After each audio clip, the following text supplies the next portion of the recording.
My name is Eleanor Voss. I'm 70 years old.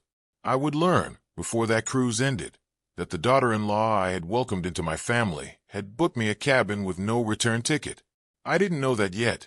Standing in my kitchen the morning, she brought me the brochure. I only knew the coffee had gone cold in my hand, and that for the first time in 6 years, someone in my family had remembered my birthday before I had to remind them. I should start earlier than that morning, though. I should start with flour. Walter and I opened our first bakery in 1979, in a storefront so small the ovens took up half the floor space, and we had to store the flour sacks in the bathroom.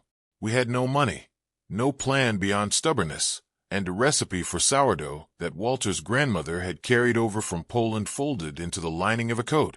We built that one shop into 11, across 3 counties, over the course of 38 years. Walter used to say the secret wasn't the bread. It was showing up at 4 in the morning even on the days you didn't want to. The morning we opened that first shop, he pinned a small enamel brooch to my collar, a little gold rolling pin, no bigger than a hairpin, for believing in something before anyone else did, he said. I wore it nearly every day after that. I was wearing it the morning Renata came to my kitchen with the brochure, too, though I didn't think anything of it at the time. It was just a habit. My hand found it without me telling it to. Walter died 6 years ago. Heart, sudden, no warning. The kind of death that leaves you standing in a room wondering why nobody told you to say something important the night before. Our son Mark took over the business side for a while, until he sold my share of the operations to a regional chain 2 years later, at my urging. I was tired. I didn't want to run bakeries without Walter in them. Mark remarried the year after his father died. Renata was polished in a way our family had never quite been.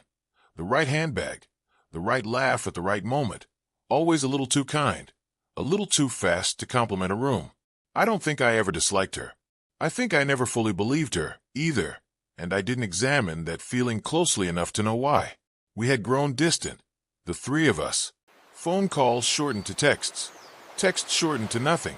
So when Renata showed up that Tuesday morning with a glossy cruise brochure and a smile stretched a little too wide, I felt something in my chest lift before my mind caught up to be suspicious of it. It's from all of us, she said, sliding the brochure across my table. For your 70th. 2 weeks, the Caribbean, the whole family chipped in. Mark stood behind her in the doorway and said nothing. He looked, I would realize only later, like a man standing behind a door he already knew was going to slam. I said yes anyway. I was lonely. Loneliness makes generous people out of skeptics. The ship was enormous, white and gleaming, a floating hotel with a string quartet in the atrium and champagne offered before we'd even found our cabins. I told myself I was going to enjoy this. I told myself that for 3 days. Renata had a habit, those first days, of steering me toward the aft railing. You have to see the view from here, Eleanor. The light does something incredible over the wake. Every evening, the same railing. I noticed it the way you notice a draft in an old house. Not alarming, just present. Just enough to make you glance over your shoulder. There was a man at every meal, introduced simply as Julian, the ship's doctor. He sat near Renata more often than near me. He never quite looked at me when he spoke. The way some people look, just past your shoulder, like they're rehearsing a line instead of having a conversation. One night at dinner, I mentioned, offhand, half a joke, that I really should update my will one of these years, get everything properly settled while I still had my wits. Renata's hand tightened around her wine glass, just for a second, just enough that the stem went white under her fingers before she laughed and changed the subject to the shrimp. My own hand found the brooch at my collar. I didn't know why. I just held it. 2 days later, the ship's photographer pulled me aside during the formal photo session, past the velvet rope, into a service corridor that smelled of laundry starch and sea air. Her name tag read Marisol. She was young, maybe 25, and her hands were shaking. Ma'am, she said, she's not who she says she is. I asked her what she meant. Marisol glanced over her shoulder before she spoke again, and I understood, in that glance, that she was risking something to be standing there with me at all. I cleaned the crew lounge some nights, off the books, for extra money. 2 nights ago I heard your daughter-in-law and the doctor talking. About timing. About a stretch of deck with no cameras and no witnesses. Her voice dropped. They weren't talking about a party, ma'am. I asked her why she was telling me this, when it could cost her the job. My grandmother, she said, and stopped, and started again. My grandmother got pushed aside by her own family once. Quietly. Nobody helped her. I watched it happen and I didn't say a word, because I was scared, and I've regretted it every day since. She looked at me directly then, for the first time. I'm not doing that again. I didn't scream. I didn't confront anyone at dinner that night, though God knows some part of me wanted to throw the shrimp across the table. Instead, I went to the ship's business center the next morning and called my lawyer, a steady man named Preston who had handled Walter's estate and mine for 20 years. I had him resecure the trust that held what remained of the bakery money, lock it down tight, with a new signature clause that couldn't be altered without my presence and a notary. Then I went back to my cabin and looked at the small orange bottle of blood pressure medication on my nightstand, the one Julian had so helpfully offered to keep an eye on for me since we'd boarded. I didn't take the pills that night. I locked the real bottle in the room safe and set an empty decoy bottle, refilled with sugar tablets from the gift shop, out where anyone looking would find it. I told no one, not Mark, not Marisol. I wanted to see, with my own eyes, what would happen. 3 nights later, Renata knocked on my door with a bottle of champagne and an invitation. "Sunset Walk," she said. "Just the two of us, before the big birthday dinner. I want us to talk properly, like family." The deck was strangely empty when we reached it.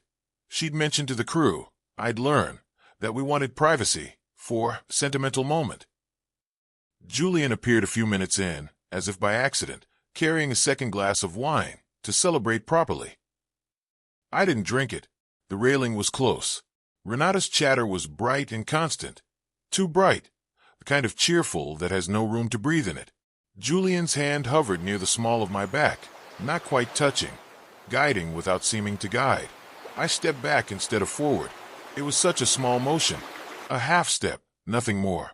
But Renata had already committed her weight to the space where I was supposed to be standing, and when I wasn't there, she pitched forward into it instead, straight into the railing, hard enough that her wine glass shattered on the deck, and her scream cut through the empty air just as a security officer rounded the corner on his routine walk. He saw everything that mattered. Security separated the three of us within minutes. I sat wrapped in a blanket someone had draped over my shoulders, my hand pressed flat against the brooch at my collar, listening to Renata's voice rise and fall through a closed door down the corridor. Julian broke first, in questioning the next morning. I wasn't in the room, but Preston later got the transcript. Under pressure about the timing of the walk, the empty deck, the wine, he said, before catching himself, "Too late." I told her the timeline was too soon. That was the sentence that ended it. Once the ship's Wi-Fi logs were pulled at the next port, investigators found the messages between Renata and Julian going back weeks. Words like "clean" and "no witnesses" typed as casually as grocery lists. Renata's composure, so carefully built over 6 years, came apart in an interrogation room the way wet paper comes apart. She stopped denying anything by the second day. It got worse from there, though I almost wished it hadn't. A second investigation, prompted by Preston digging through old estate paperwork, turned up a forged codicil to Walter's will, dated 2 years after his death, never filed, discovered only because Renata had kept a draft copy in a locked drawer.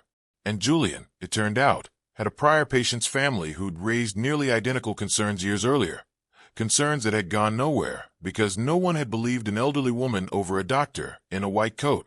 They believed her this time. Renata was convicted of conspiracy and attempted fraud. Julian lost his medical license and was convicted alongside her. The bakery trust stayed exactly where Preston and I had locked it. I've since turned it into a foundation in Walter's name, funding culinary scholarships for kids who remind me of the two of us at 22. Flour under our fingernails and nothing but stubbornness to our names. Mark had known nothing. That much became clear fast and painfully. He wept in my kitchen the week after we docked, asking how he'd missed it. We're rebuilding something now slowly. The way you rebuild anything after a fire, carefully, and without assuming it'll hold. I found Marisol again once we were back on land. I asked her to meet me for coffee, and when she sat down across from me, I reached up and unpinned the small gold rolling pin from my collar.